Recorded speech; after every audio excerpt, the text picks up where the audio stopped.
Бүгін сіздермен бір қамырдан мини пицца және де сосиска в тесте пісіреміз. Қамыры жұп-жұмсақ болып шығатын ең оңай рецептпен бөлісемін. Ең алдымен қамырын илеп аламыз. Жылы сүтке тұз, қант, бір жұмыртқа, дрожжды салып венчикпен жақсылап араластырамыз. Ұнды 2-3-ке бөліп електен өткізіп салып араластырамыз. Үстіне жұмсақ сары майды салып қолымызбен жұмсақ қамыр илеп аламыз. Қамырды бетін жауып жылы жерге 1-1,5 сағатқа көтерілуге қалдырамыз.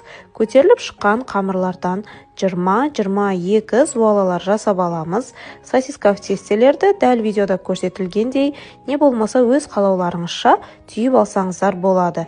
Тағда бетін жауып 10 минутқа көтерілуге қалдырамыз. Мини пиццаларды да дәл видеодағыдай жайып аламыз.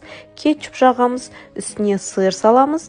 Әртүрлі шұжықтардан салсаңыздар болады. Мен сосиска және де шұжық салдым.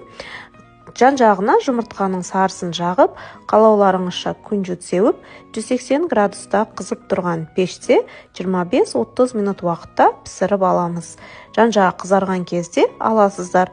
Сосиска в тестенде үстіне жұмыртқа жағып, күнжіт сеуіп, оны да қызып тұрған пеште 20-25 минут уақытта пісіріп аламыз.